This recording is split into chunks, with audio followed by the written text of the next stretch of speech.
So you tore your UCL, and you're wondering when you're going to be able to throw again. The truth is, the timeline really depends on more than just the ligament.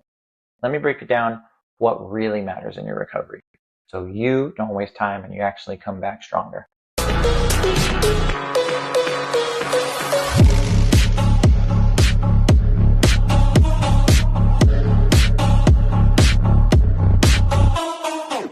What's up, guys? I'm Dominic Rangel. I'm a physical therapist in San Antonio, Texas. I've worked with youth all the way up to high-level pitchers, including pro baseball players. And I've seen what works and what doesn't when it comes to UCL rehab. Whether you've got a partial tear, full tear, or just want to avoid surgery, this video is going to give you the full-on picture. Before we talk timelines, we got to talk injury type. There's a big difference between a partial UCL tear and a complete rupture. Partial tears, especially if caught early, might be managed without surgery using rest, rehab, and sometimes an injection like a PRP. Although, in my experience, rehab only works sometimes, for a certain period of time. Research shows that somewhere between 42 to 93% of the athletes that have a UCL sprain return without surgery. That's a lot of widespread findings because there are so many factors, like if it's a distal versus a proximal tear. Distal tears are more likely to require surgery compared to a proximal tear. Like I said, so many factors. Complete tears, on the other hand, usually require surgery. Either something like a full reconstruction known as Tommy John, an internal brace repair, or a hybrid of the two, which is now becoming known as TJ3. It's all dependent on the athlete's age, severity, tear location, tissue quality, and of course other factors. So when someone asks me, how long is it going to take for me to come back? My answer is always, well, it depends what kind of tear you got. And that's the first piece most people miss. So let's look at the average recovery time. Non-surgical rehab for partial tears, we got about 8 to 12 weeks. Although we know the best outcomes are something with at least 12 weeks of rehab. Internal brace surgery, you got around 6 to 9 months, sometimes longer, probably aiming closer to that 9-month mark. You got Tommy John, you got typically somewhere around 12 to 18 months, with pro baseball players leaning more towards that 18-month mark. But here's the thing. These are just average timelines. They don't guarantee your success.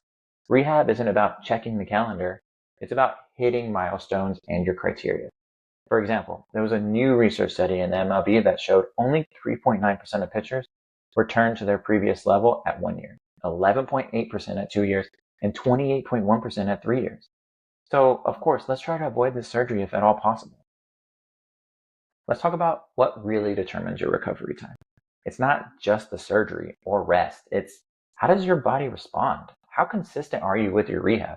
And whether your mechanics or muscle imbalances are addressed. Here's what matters. Strength matters most. In your rotator cuff, your scapular stabilizers, and your forearm. Your ability to decelerate and absorb load eccentrically, built with plyometrics. A phased, gradual return to throwing program. Mechanics that don't keep loading your elbow the same way it got you hurt. If you skip the steps or you rush through the pain, you're gonna set yourself back. But if you do it right, you can come back stronger. Here is what a complete UCL rehab program should include.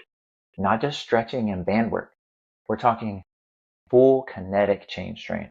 Shoulder, core, hips, legs, targeted forearm and grip strength, 2 to 1-handed plyometrics, med ball work, eccentric control, gradual return to high-level throwing with an interval throwing program. And the biggest one, milestone or criteria-based progression, not time-based. Most UCL rehabs fail when the athlete only trains the elbow and skips the rest of the chain. If you're not building a more resilient body, you're just setting up for the same injury later. So how long does it take to rehab a UCL tear? Well, like I've been saying, it kind of depends on the tear, the treatment, and how well you follow the plan. That could mean 3 months / 12 weeks, or 18 months, depending on if you have surgery. But the goal is never just to come back. The goal is to come back better and stronger. If you've got a UCL tear, you're trying to avoid surgery, drop a comment. And if you want baseball-specific rehab breakdowns, make sure you subscribe and check out my other videos. Let's keep your arm healthy and your game on point. Let me know if you have any questions with the text at 210-343-53.